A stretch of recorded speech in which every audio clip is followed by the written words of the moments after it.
Kirby Joseph out. I think they're saving him for a Thursday night game against the Packers. Lucas spinning. They want to throw in an extra linebacker. They run on a 4-3 out there.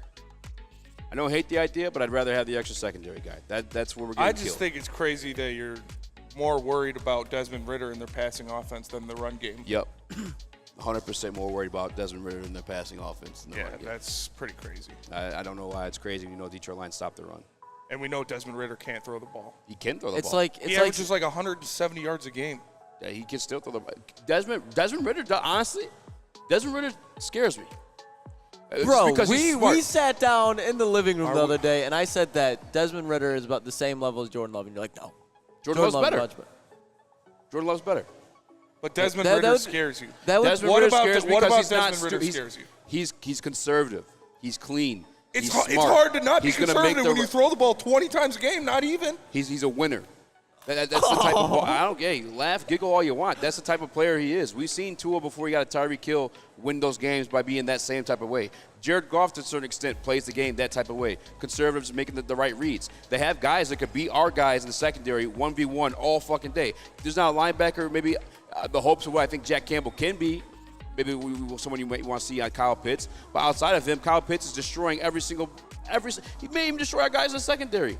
He hasn't done it yet, and for all of that to happen, you have to be running the ball effectively. And if they're not running the ball effectively, then that's not happening. Like the first step in Desmond Ridder for anything, to unlock Desmond Ridder, just like it is for Jared Goff, just like it is for Ryan Tannehill, for all those quarterbacks, you have to get the running game going first. If you stop the running game, like they said, then you might see that. But you have to do that first. Lucas, can I tell you this? Last week, Kenneth Walker, pretty good running back. Yeah. He was stopped last week, and guess what happened? They Geno Smith went fucking Geno dirty. Smith is a much better caliber quarterback with much better caliber weapons on the outside. We know more about Geno than we know about Desmond. But as what we know about Desmond, he just threw his first interception last week. He's just as clean.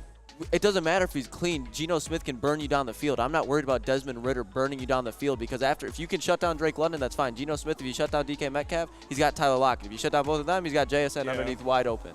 You shut down Drake London, they got Kyle Pitts.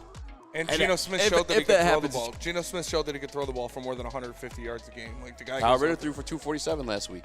240 against who? The Packers defense, which I think is probably better than ours. Yeah, a little bit. And he almost had a pick six. He almost had pick six, and he had an actual pick two. But that's fine. You should be much more worried about Bijan Robinson you said and Tyler Bijan Robinson Algier. is a top 5 running back in the league. I think he is. But you're more scared of Desmond Ridder? Yeah, because I think what's going to happen is we're going to shut down the run, or limit the run, in the same way we did last week. Shut down the run, limit the run, right? That's how you beat this team, And they got absolutely destroyed the secondary. That's how you beat this team, though, is you have to shut down the this run. This team isn't the Seahawks. They don't have the weapons on the outside that the Seahawks do. Drake London and Kyle Pitts are weapons. Are they the same caliber of weapon as DK Metcalf, Tyler Lockett, and Jackson Smith and Jigba? No, they're not. But you guys pretending like they're not something that's like they could fuck you up. No, it's wild. I'll respect it, but since his rookie year, when has Kyle Pitts just went off for a game? They've never had a. I mean, I don't even know if Desmond's a guy, but they've never had a guy that even allow him to be up. Well, you're scared of that guy that he doesn't have. Yes, he still wins his route releases 100%. And we're not saying that, but there's a reason that too is like the tight ends against Detroit just in general, historically, even with this regime, have destroyed this team. Last week too. You're not wrong there, but it still comes down to the fact like the tight ends. Like if you look at Will Dissly last week, it's because they had to guard 3 receivers and even Kenneth Walker out of the backfield before him, and it came down to missed tackles. If you have Iffy out there, I'm much more worried about him missing a tackle compared to a linebacker. I don't know. Anzalone missed a lot of tackles last week. He does, but still at the same time, as a consistent level, Anzalone's a captain of this defense. He calls his shots. He has a much more better awareness of the field than I think Iffy does, who's coming off. He is coming off the bench. I'm definitely standing my ground. Would rather have Iffy out there than an extra linebacker. I mean, they'll rotate the linebackers. I'm more worried about Bijan in the run game than I am Desmond Ridder in the pass game. Yeah. And that's fair. Again, I do like Bijan. I respect the Detroit Lions' run defense. I think the league does. Aiden Hutchinson spoke with the media yesterday, too, and was like, we have a similar game plan to what we had against the Seahawks. Doesn't. Carolina doesn't, no. They definitely caught us. But, again, Carolina has 2 running backs of the 4 that have only ran for 100 yards over the Detroit Lions. Yeah. It doesn't happen often. Well, Atlanta Falcons have a top 5 offensive line, top 5 running back in the league in your eyes, and a guy who rushed for 1,000 yards last year. The whole situation, too, with them, we didn't play them last year, but I doubt they did that against us. Just saying. I mean, yeah, if some butts was candies and nuts, I doubt Desmond Ridder is going to go out there and throw for 300 yards. Just saying. A top 5 offensive line. I don't know why they give so much credit. They got a rookie on that offensive line. Dude, but they have one of the best guards in football, and Jake Matthews, who's great. Like Lindstrom's been struggling. When you go across the board as run blocking, they're probably the best in the league. Now, when it comes to pass blocking, not so much. But when they're a running offense with Arthur Smith, they're definitely one of the top tier rushing offensive lines in the league, and they have a great backfield behind them. It's one of those situations to me. It's kind of similar to the Bears leading the league in rushing. It's like, okay, yeah, you're up there in rushing, but it's kind of all you have to offer on the offensive side of the ball. Joey 2 times says only 2 Atlanta wide receivers have receptions so far this year. Collins and London. Yeah. Yeah, Drake London didn't catch a ball first That's week. another guy, too. I forgot. They got Jonnu Smith over there, too. Which, I mean, that'll be the guy that'll laugh at that, but that'd be the guy that'll be the guy, yeah. That'll be. I think he'll. I like Jonnu Smith. He's all right. I like him, but you guys are mentioning Jonnu Smith and Mac Hollins and not scared of Bijan Robinson? Spenny, me and you are on the same side here. Like, we're talking about Bijan Robinson and Tyler Algier, a guy who had 1,000 yards in the NFL last year, and you're just blowing over them being like, well, they got Jonnu Smith, so look out for him. The thing that actually does scare me about the run game is they have the ability to switch it up where, like, speaking about the Saquon Barkley being shut down for, just the 22 yards, they have that change of pace where obviously Bijan's more the scat. I don't want to call him a scat back, but he makes the moves where you have Taylor Algier who's going to, like, run the football down your throat. They do have that ability to mix it up and stay fresh where I guess I can't really think of any situations like that referring to the Detroit Lions where they have stuffed or stopped because the whole situation with the Panthers is it was Foreman, Hubbard, all those guys running against us. And maybe that's what helped them. A platoon of running backs there versus just one guy. Mm-hmm. There is that. But, again, I guess I'm pretty confident, just as I'm sure the Detroit Lions are in their ability to stop the run when it comes to these guys.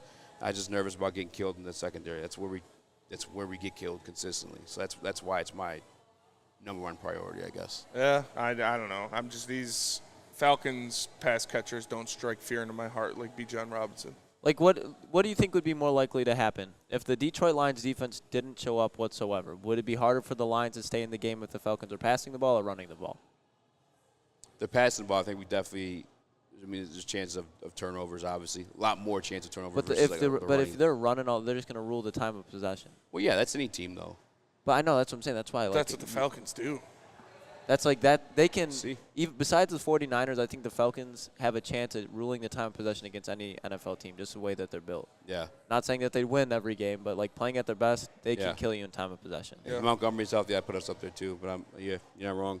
Yeah, I'm just again when you look at the weaknesses of this defense, it's quite clearly the secondary. It hasn't seemed to matter who it's been.